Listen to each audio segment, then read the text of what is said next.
Welcome everyone to Monday Morning Morons for August 13th, 2018. This week, let's begin with a little irony. In this case, some clearly unintended consequences for people who pushed through new rules without considering exactly what those rules meant. A Harvard sorority closes in response to co-ed sanctions. A Harvard University sorority has shut itself down due to a new policy penalizing members of unrecognized single-gender social organizations. The Delta Gamma fraternity chapter at Harvard, Zeta Phi, voted in May to relinquish its charter, according to a press release from Delta Gamma that specifically cites the new sanctions as the impetus for the decision. After an extended debate, Harvard adopted new rules in December that prevented members of single-gender groups from holding leadership positions in recognized student organizations and sports teams. Single-gender organization members will also be ineligible for endorsements for academic fellowship opportunities. Okay, so at this point, you might be wondering, exactly where is the irony? We're coming to that. But you see what's happening, right? Harvard decided to punish students who belong to so-called single-gender organizations. Why?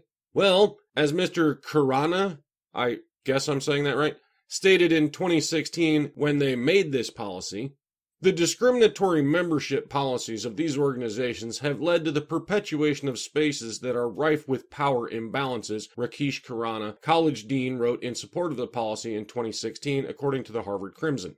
The most entrenched of these spaces send an unambiguous message that they are the exclusive preserves of men, Khurana argued. In their recruitment practices and through their extensive resources and access to networks of power, these organizations propagate exclusionary values that undermine those of the larger Harvard College community. Did you catch it? He was trying very hard to avoid it, but in the end, he couldn't. The reason they called these organizations single-gender wasn't because they intended to be fair. No, they intended to punish men.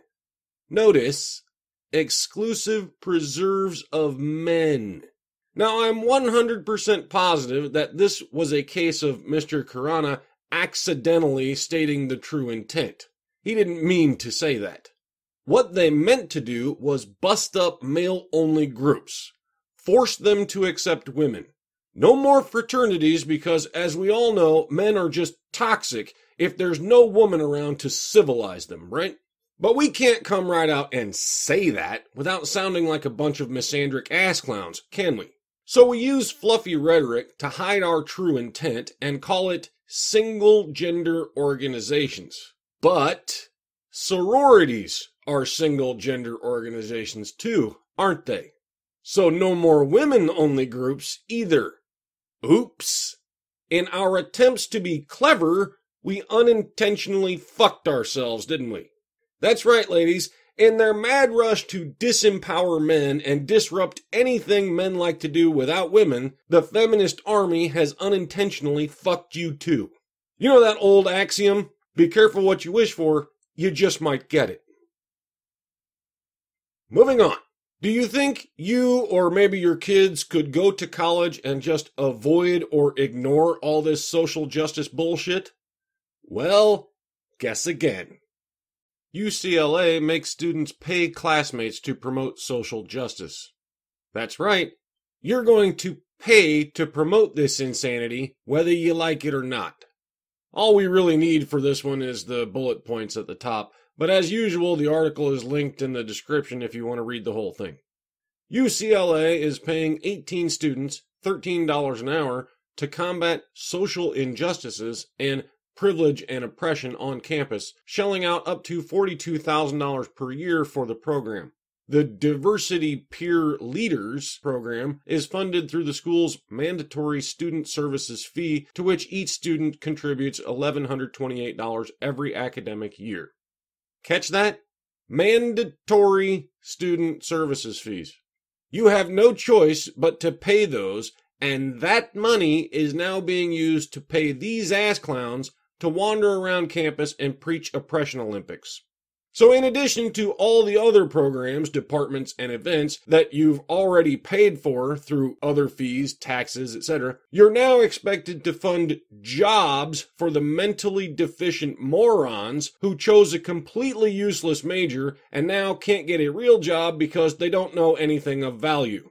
And what exactly does this group of so-called leaders do to earn that money? UCLA students forced to pay for Toxic Masculinity Committee. Yep, they form a committee to disparage men as toxic for being men. Yay! So happy you paid for that, aren't you? Social justice. Stealing your money one fee at a time, whether you like it or not. Speaking of toxic masculinity, what's in the toxic bag this week, Bob? Indiana woman planned attack at park to fulfill rape fantasy. An Indiana woman was arrested Tuesday after she reportedly met with a teen at a state park to fulfill a rape fantasy and falsely told police she was attacked. Maggie Wallace, 19, of Pendleton, was arrested for false informing, Fox 59 reported. She reported to police that she was attacked at Mounds State Park on July 3rd. Wallace claimed she was running through the park around 12:45 p.m. when a suspicious male knocked her to the ground and groped her. After the alleged attack was reported, a 17-year-old male told police he met Wallace on Whisper, an anonymous social networking app. The teen told police he and Wallace planned to meet up at the park and reportedly showed them the screenshots of his conversations with her, which officials said corroborated his story. The boy claims he responded to her post in which she said she was looking for someone to fulfill her rape fantasy, the news outlet reported. Wallace initially denied the teen's version of the story during a follow-up interview with police, but eventually admitted to what happened. Wallace has since been released from the Madison County Detention Center on bond. I know. You're thinking this was a false allegation, aren't you? Wrong. For starters, thanks to feminist awareness campaigns, we all know that victims never lie. And how do we know she's a victim, you ask? Well, she said so. That means the police were victim blaming when they started asking questions, weren't they? So what if the boy has proof that she asked for and arranged this assault? It happened, didn't it? She was assaulted, right? Context doesn't matter, you silly people. The boy touched her. He deserves a death sentence. Just another toxic male doing what a woman asked him to do.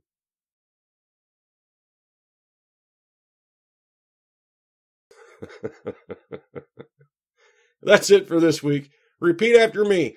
Women are victims, men are oppressors, and feminism is just about equality.